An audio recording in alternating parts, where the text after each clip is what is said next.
Me saco. ¿Empezás a grabar? Ah, gracias. Bueno. Bueno, gracias por la invitación, gracias Loli por el tema para dar una charla con los chicos, sobre todo de crisis de asma, que creo que esto va a estar bien enfocado, va a estar enfocado para asma general, ¿no? Pero también va a estar enfocado para la crisis en la última parte, y lo que sí o sí tenemos que comprender es que el asma, como ya ustedes saben, o deberían saber, es una enfermedad crónica, ¿no? Para lo que primero tenemos que entender es que del asma, o sea, esto es lo que ustedes tienen que llevar a medida que ustedes vayan aprendiendo y atendiendo esta enfermedad, que no se olviden que es una enfermedad muy frecuente, y ustedes van a tener que saber diagnosticar, o por lo menos lo ideal, ¿no es cierto? Saber evaluar la gravedad del paciente con asma, tratarla correctamente, reevaluar conductas, porque como es una enfermedad crónica como la diabetes, como la hipertensión, tenemos que saber reevaluar la conducta en la que estamos y si estamos haciendo bien las cosas, y conocer casos específicos y derivar al especialista en el caso que no nos cierren las cosas. No nos cierre el paciente o la evolución o lo que ustedes estén viendo en ese momento de cada paciente, ¿no? Esto sería como un ideal. Y ustedes, como hacen la residencia de clínica médica y ven en la internación, lo que más básicamente van a ver es pacientes con crisis, que a veces le va a llegar como crisis de novo o crisis con pacientes ya con tratamiento y con medicación ya instaurada. Estas son las guías GEMA 5.0, que la semana que viene va a estar el Día del Asma, Mundial del Asma, que se van a actualizar las guías. Y por otro lado, esta es la definición, que lo que tenemos que saber que la definición es una enfermedad, como dije, inflamatoria crónica de las vías aéreas, que tiene la característica de la hiperrespuesta bronquial y que tiene una obstrucción variable al flujo aéreo, que puede ser total o parcialmente reversible. O sea, que la obstrucción, si uno da un tratamiento, puede desaparecer o puede ser menos grave. Eso es lo que quiere decir. Y esa es la tríada de el asma que conocemos en la facultad: inflamación de la vía aérea, la hiperreactividad bronquial y la obstrucción de la vía aérea. Un poco como introducción al tema, nosotros los americanos nos ven como que somos bichos raros, y que por lo menos los latinos somos bichos raros. ¿Por qué? Porque tenemos una paradoja en la que, al menos en Estados Unidos, la prevalencia de asma en Estados Unidos de la población hispánica, que nosotros nos incluimos ahí adentro, que estamos dentro de la parte hispánica, es de 6.4, pero cuando empiezan a ver dentro de la población hispánica, que debe ser la tercera población, si no la segunda población en Estados Unidos, la prevalencia entre las diferentes razas o colectividades de hispánicos es distinto. Tenemos los puertorriqueños, que tienen una prevalencia de casi el 13%, y tenemos los mexicanos, que tienen una baja prevalencia del 4.6%. Y esto se entiende que, y se llama la famosa paradoja hispánica, dicho por los americanos, no por mí, que hay una heterogeneidad. Y el asma es heterogéneo de por sí, ¿no? En Latinoamérica somos aproximadamente 600 millones de habitantes, en las cuales la prevalencia oscila entre un 2 y un 30%. Esto está determinado, bueno, y obviamente la mortalidad también si oscila la prevalencia, la mortalidad también va a oscilar, y creo que esto parte mucho por nuestras diferentes comportamientos, tanto culturales, la comida, nuestra asociación entre la parte fenotípica y endotípica, que es la respuesta a nuestro medio ambiente, que son los alergenos, que no en todos los lugares tenemos los mismos alergenos, no tenemos todos los mismos cambios epigenéticos dentro de nuestros genes, las diferentes infecciones parasitarias que puede llegar a haber y su sensibilización. Bueno, estrés psicológico, que yo creo que en Latinoamérica eso está relativamente bastante homogeneizado. pero también el acceso a la salud y los factores de la vida temprana. También tenemos, como dije antes, el medio ambiente, la ceniza volcánica. Esto fue hace un par de años que nosotros lo estuvimos viendo, que hemos encontrado que la prevalencia de silbidos en la población, al menos en los adultos, y en un seguimiento a 12 meses, fue variando, y a medida que fue muy o sea, fue apenas se erupcionó el volcán, los reportes de silbidos en el pecho eran mayor, cercano al 30%, lo cual es muchísimo, y fue bajando a medida que fue transcurriendo los meses, y si lo comparamos nosotros con la prevalencia de sibilancia en los últimos 12 meses, en el mismo mes que erupcionaron los volcanes, fue de 15%, cuando en las poblaciones que estuvieron afectadas por las cenizas volcánicas fue el doble, de 30%. Entonces, con esto quiero decir que no solamente tenemos una carga genética, alérgica, y que fue modulada y que va modulada con los alergenos, sino que también tenemos a veces componentes en el medio ambiente que también lo afectan. ¿Tá? Entonces, nosotros, para pensar e ir pensando en esto, y lo que nosotros tenemos que sí o sí tener en cuenta es que la historia natural del asma, la mortalidad fue variando. Y si ustedes se fijan, esta es una base de datos de la OMS de 46 pacientes, que no está incluido en Latinoamérica, pero Latinoamérica se debe comportar igual que el resto del mundo. Es que nosotros partimos más o menos desde 1960, en los diferentes estudios nos encontrábamos 0,8 muertos por 100.000 habitantes, y cuando ahora en el 2012 estábamos por debajo de 0,20. Y esto se debe que bajó 2/3 la mortalidad. ¿A qué se debió la disminución de la mortalidad? Se debió en la década del 80, que apareció el corticoide inhalado. Y esta disminución de la mortalidad por el corticoide inhalado se ve reflejada en que los pacientes se encuentran mucho mejor. Esto, previo a los corticoides inhalados, nosotros teníamos mucho salbutamol a demanda, y se utilizaban ese tipo de terapias inhaladas, empezaron a aparecer las terapias inhaladas de salbutamol, cuando empezó el corticoide inhalado, la mortalidad, teníamos el corticoide sistémico también ahí, ¿no? El corticoide inhalado empezamos a ver que el control de los síntomas del asma era mucho mejor. Acá vemos también la misma curva. Y nosotros tenemos expectativas. Cuando nosotros vemos a un paciente, tanto en la guardia como un paciente en el consultorio, tenemos expectativas de nuestro paciente del asma. Si lo ponemos a un paciente como Spider-Man, vamos a decir, che, ¿cómo toma la medicación? ¿Cuántas veces la toma? ¿Cuántos son los controles periódicos que hace? Que debería ser al menos, si está controlado, 1 o 2 veces al año, y si no está controlado tiene que hacer más seguido. ¿Cuánto es el tiempo que tienen las personas sin síntomas? Si saben qué hacer cuando tienen algún evento de crisis, y si usa bien el medicamento. ¿Tá? Y esto básicamente se trata, y nosotros hablamos de control de asma, si está bien controlado, si está más o menos, o si está mal controlado. Y esta es la tabla de clasificación de la GEMA, que si ustedes van al GINA y a otras clasificaciones, se basan básicamente en lo mismo. Y si ustedes se fijan, son cuestiones de la vida diaria y cotidiana. Síntomas diurnos, y si está bien controlado es menos de 2 al mes. Si tiene más de 2 al mes, es parcialmente controlada. Limitación de la actividad, si no tiene limitación está bien controlada. Si tiene alguna limitación, no está tan controlada. Todo esto debido al asma, ¿no? Puede tener otras cosas, solamente estamos hablando específicamente del asma.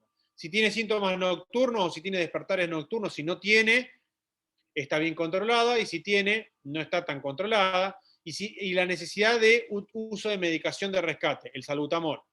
Si no usa, o usa menos de 2 veces al mes, menos de 2 puff al mes, o 2 dosis al mes, está bien controlada. Si tiene más de 2 veces a la semana, no está tan bien controlada. Y después entramos en parámetros objetivos, que es o el pico flujo, que es el que está acá abajo, o el BEF1. Y después, otro parámetro objetivo son las exacerbaciones. Si el pico flujo o o el BEPS-1 está por arriba del 80%, fantástico, venimos re bien y lo podemos hablar de buen control del asma. En cambio, si no tenemos exacerbaciones, hablamos del buen control del asma. En cambio, si hay algún otro parámetro que está alterado, ya empezamos a hablar que el asma no está del todo bien controlado. Entonces, en estos tres diferentes clasificaciones del asma, bien controlada, parcialmente controlada y mal controlada, nosotros, los neumonólogos, los clínicos, nos tenemos que parar para decir, este señor, uy, perdón, se cortó, ¿toqué algo? Perdonen, ¿eh?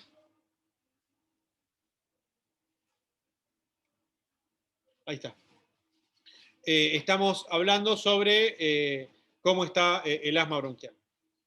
Bueno, pero ¿cuál es la realidad del asma? Nosotros hablamos de expectativas y nosotros tenemos que decir cómo es la realidad del asma, y el asma, cuando vamos a los estudios científicos y de la evidencia, si nos vamos al último ítem, que es el total de Latinoamérica, Argentina está más o menos similar, realmente controlada y bien controlada es el 7%. Después no está bien controlada, está o parcialmente controlada o mal controlada. O sea, un 56% de la población de nuestros pacientes está parcialmente controlada, esto en el consultorio, y o mal controlada en un 36%. Fíjense esto, es muy alto el tema del control del asma, pero no tenemos que hacer cosas tan complejas. Tomar la medicación, hacer los controles con tu médico, hacer correctamente el uso de la medicación. Claro, el tema está que son muchas cosas que uno lo tiene que hacer, y el paciente, como es una enfermedad crónica, a veces se olvida de las cosas, hace como él entiende qué hacer o cómo hacer. Con respecto al asma y estudios de control y de evidencia científica, ¿qué es lo que nos dice? Es un poco lo mismo de lo que venimos charlando, que no está controlada, y este ítem habla sobre parcialmente controlada o mal controlada. El 56% de las personas no está bien el control del asma, de los síntomas.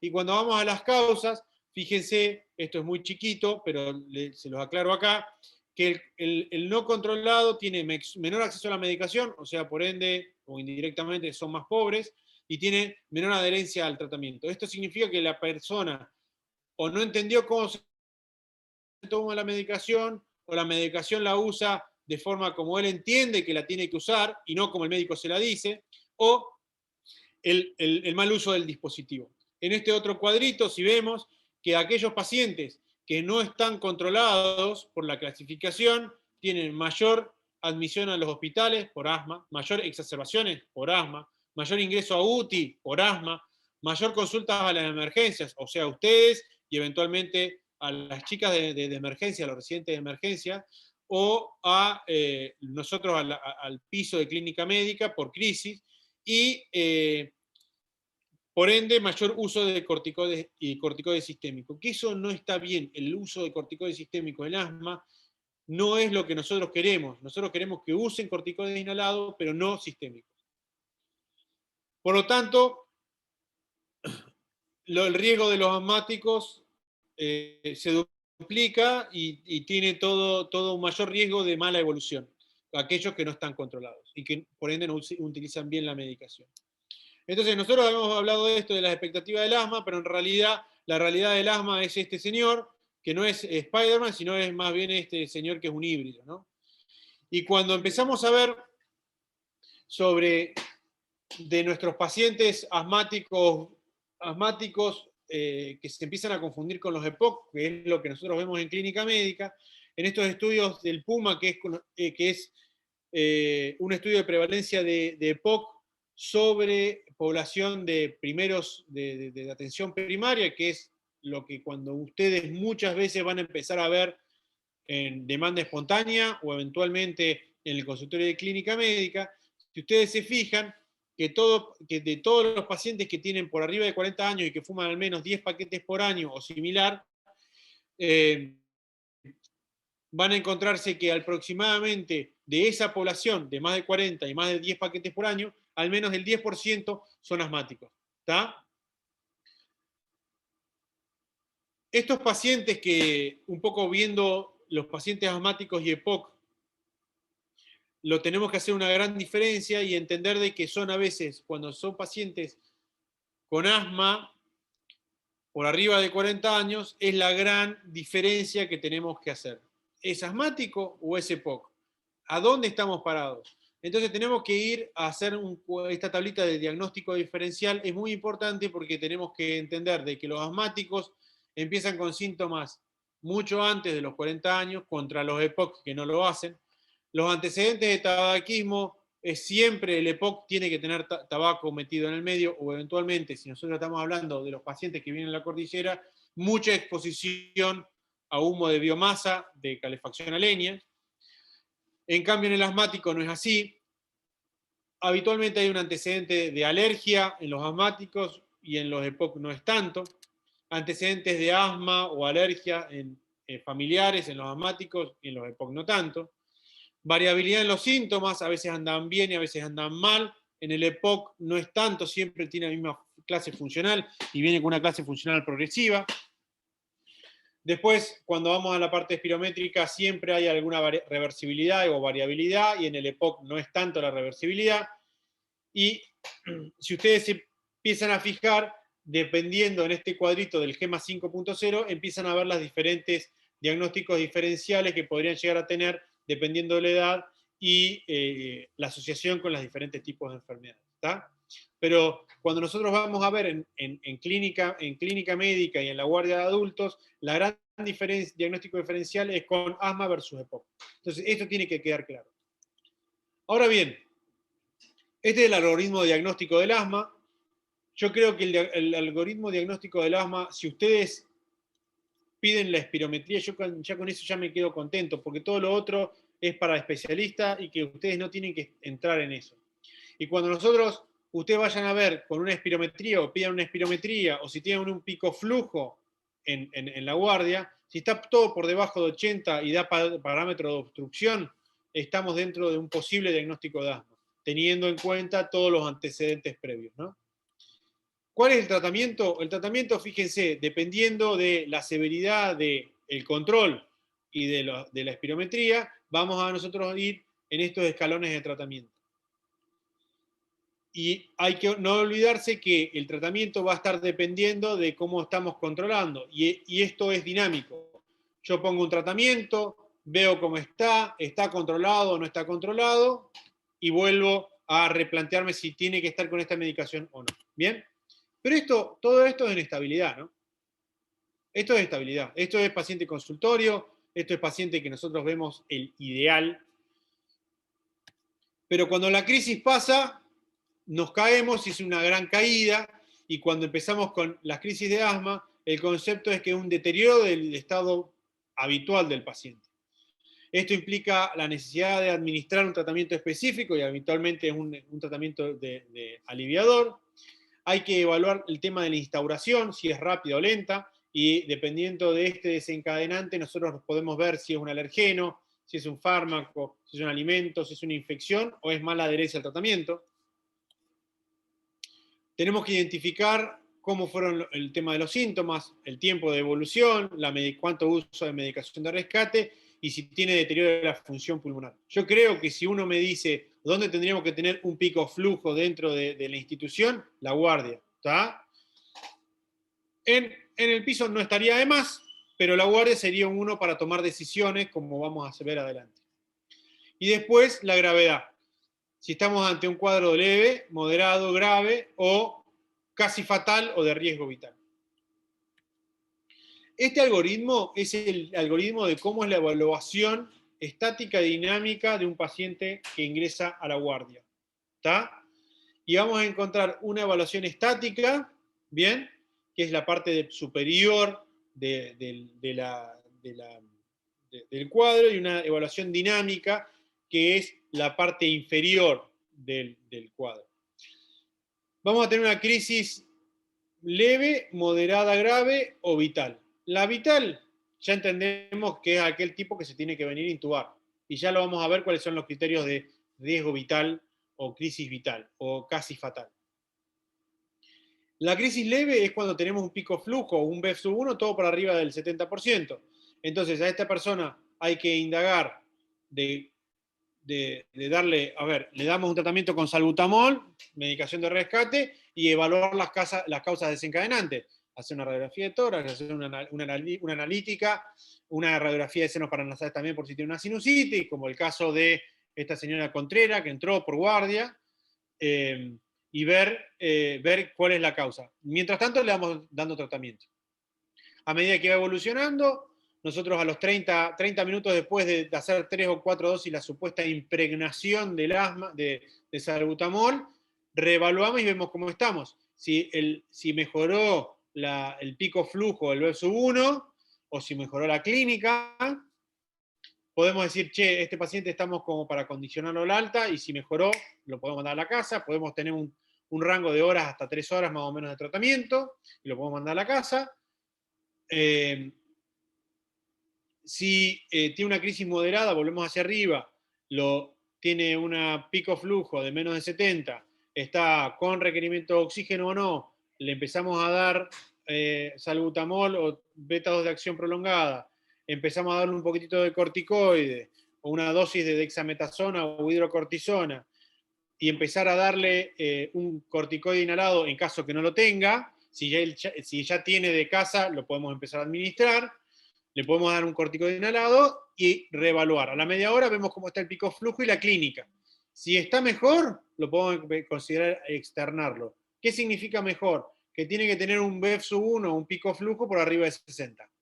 O que se le hayan desaparecido los síntomas. ¿Está? Esta evaluación dinámica son 3 o 4 evaluaciones, no es una sola evaluación, son 3 o 4. Lo evaluás a la media hora, che, a la auscultación, veo cómo está un poquitito mejor, la oxigenación mejoró, si estaba con oxígeno se lo saco y mejoró la saturación. Bueno, podemos plantearnos ver de seguir sin oxígeno y ver de seguir haciéndote nebulizaciones, y en 2 o 3 horas reevaluarte. Si mejoró, a la casa. Si no mejoró o sigue igual, che, bueno, hay que empezar a reevaluar y considerar el tema de la hospitalización.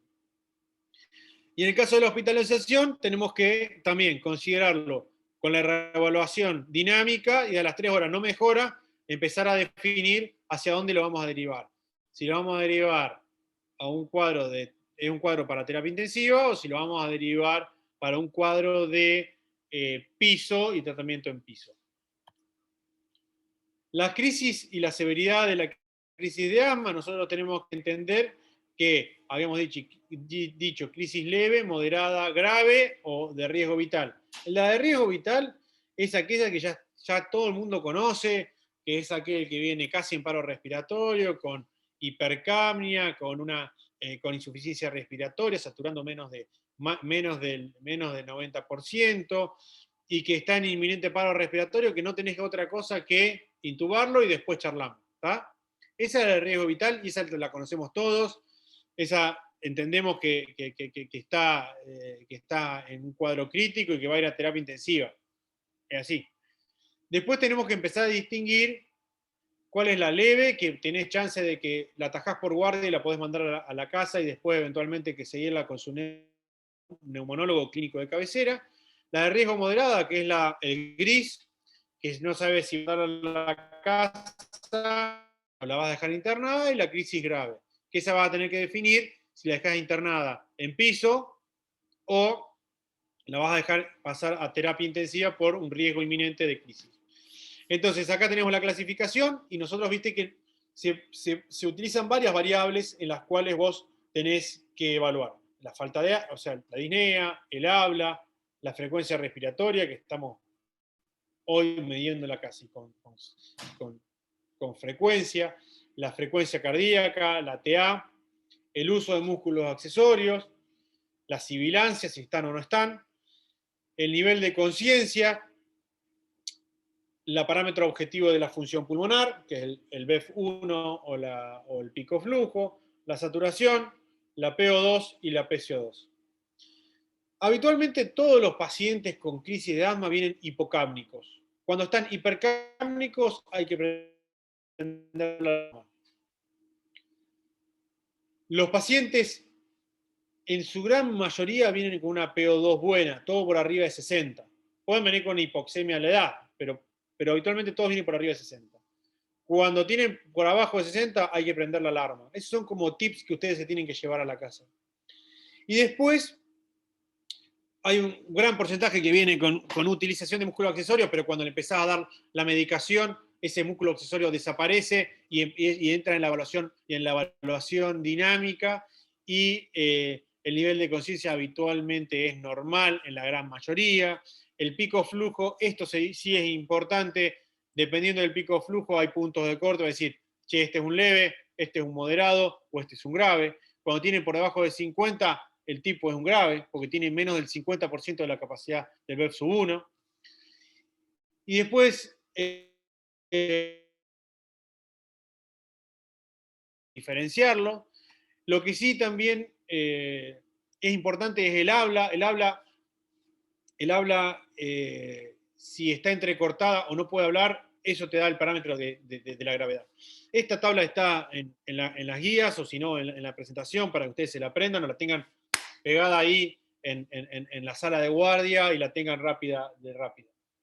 La medicación, ustedes ya conocen todas las medicaciones, los beta-2 de acción prolongada, de acción corta, los anticolinérgicos de acción corta, que son los que ustedes van a utilizar. Cuando viene una crisis de asma, si sacamos a los leves, todos van a recibir corticoides sistémicos, todos. Moderadas, graves o casi vital, todos reciben corticoides sistémicos. Los corticoides inhalados, si ustedes, el paciente, ustedes saben que no utilizan corticoides inhalados, se lo colocan. Ustedes no pueden irse sabiendo de esta clase que los corticoides inhalados no se colocan. Se colocan y después vemos qué dosis. Ustedes inicialmente coloquen 200 miligramos de budesonide o 125 para arriba y ustedes van a estar bien y eso le va a permitir al paciente desinflamar. Después tenemos el sulfato de magnesio que se utiliza para estabilidad de la membrana del músculo liso para que no haga tanto broncoespasmo. Y después hay otras vías de salbutamol, por ejemplo, salbutamol intratraqueal o sulfato de magnesio inhalado, que ya no se utiliza, por lo menos acá en Argentina no se utiliza. Sí se utiliza adrenérgicos, que es adrenalina de vía intratraqueal, que sí se puede hacer como para liberar hacer broncodilatación. Volviendo al cuadro que es importante, un poco lo que vamos a ver, y es la evaluación dinámica, es lo que veníamos diciendo. Hicimos la evaluación estática, hicimos el B/1, vemos cómo está, vamos a ir entrando en este loop, y cada una hora, hora y media, 2 horas, vamos a ir viendo este paciente. Lo dejamos en una... Nosotros, cuando yo estaba haciendo la residencia, lo poníamos en la nebulizadora, que era como una sala grande, que todos estaban los tipos nebulizándose, y hacías un recorrido cada una hora, pasabas a ocultarlo, cuando teníamos pico flujo le hacíamos el pico flujo a cada uno y esto se reevaluaba. Y a la hora decías, te vas, no te vas, te vas, no te vas, te vas, no te vas, y esto es lo mismo con los pacientes con crisis asmática. Ves cómo está. Che, no mejora, no mejora, no mejora, no se duda, se interna. Subimos al piso. Che, no mejora y está deteriorándose, le hacemos unos gases y el gas y el Astrum empeoró y se puso hipercámnico. Che, terapia intensiva, estoy pensando de que este va a empezar a deteriorarse y no me gusta cómo está. ¿Tá? Son pocos los pacientes que pasa esto, pero hay que estar alerta. La hipercamia y la PO2 por abajo de 60 y la palabra entrecortada y con confusión son parámetros muy claros para decir este está mal y posiblemente tengamos que intubarlo. Los criterios de ingreso son bastante claros y ya lo vengo repitiendo. Sobre todo es requerimiento de oxígeno, que ustedes instauraron el tratamiento y siguen estando sintomáticos, si tienen pico flujo que esté por debajo de 60 como criterio de alta. El pico flujo por debajo de 60 te dice te quedás. Y si por abajo arriba de 60 te puedo mandar a la casa. Si existe alguna otra comorbilidad, si tiene una neumonía, si tiene alguna otra cosa que tengamos que tratar, se queda. Y depende de ahí si va a terapia intensiva o no va a terapia intensiva. Criterios de alta, todo pico flujo, bueno, acá le ponen 70, 60, también se puede mandar a la casa. en algunos lugares dicen de 50. No hay paciente que no puedan mandar a la casa si tiene una crisis, al menos que te ingrese, que vos la clasificaste como moderada, que no tenga que irse con corticoides sistémicos. ¿Está? Lo mandás a la casa con corticoides inhalados si no lo trae. Si los trae, la misma dosis a la mañana y a la noche. Y a casa con corticoides sistémicos. ¿Cuántos días? De 5 a 7 dosis. Aproximadamente 1 miligramo kilo día, o podés hacerlo de medio. Lo que se da habitualmente son 40 miligramos de deltisona y con eso van la gran mayoría de las personas bien. Una crisis leve lo podés mandar a la casa, si trae medicación con corticoides inhalados, lo podés mandar a la casa con eso y con un incremento de la dosis del salbutamol. Si no tiene corticoide inhalado, no lo pueden mandar a la casa sin corticoides inhalados. Eso sí sería grave, porque el tipo va a entrar, va a irse y a la media hora lo va a tener de nuevo. ¿Está? Y sí o sí con un control en el ambulatorio pronto. ¿Está? Para aquel paciente que ya se quedó internado, el criterio es básicamente el mismo, que mejore la oxigenación, que mejore la espirometría, en el caso de que tengamos una espirometría por arriba del 60%, a la casa. Y reevaluamos y mandarlo también siempre a su médico clínico. No se olviden de esto, chicos. Y el cuadro de la tablita del control, yo creo que son las dos cosas que van a tener que tener pegadas ahí en coso. Tablita de cuadro de control. Hablando de un paciente que decía, che, yo vengo bien, yo estoy bien, tengo mi asma controlada, me pasó esto. Bueno, si ya estás consultando a la guardia, ya tu asma no está controlada.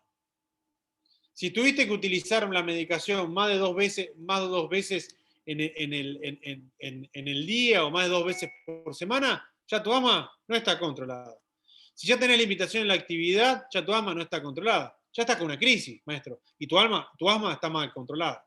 Entonces, cuando ustedes ya van a tener una crisis de asma, ya ustedes tienen que entender de que esa asma está mal controlada, por definición. Porque los síntomas de uno lo va a tener, los síntomas, la limitación a la actividad física la va a tener, seguramente va a estar con obstrucción bronquial y seguramente va a estar con múltiples dosis de salbutamol. Puedo no tener los síntomas nocturnos, que eso habla de la gravedad, que los síntomas nocturnos se dicen que si vos tenés síntomas nocturnos habitualmente, es posiblemente que tengas un asma más grave. Pero eso dejalo al especialista.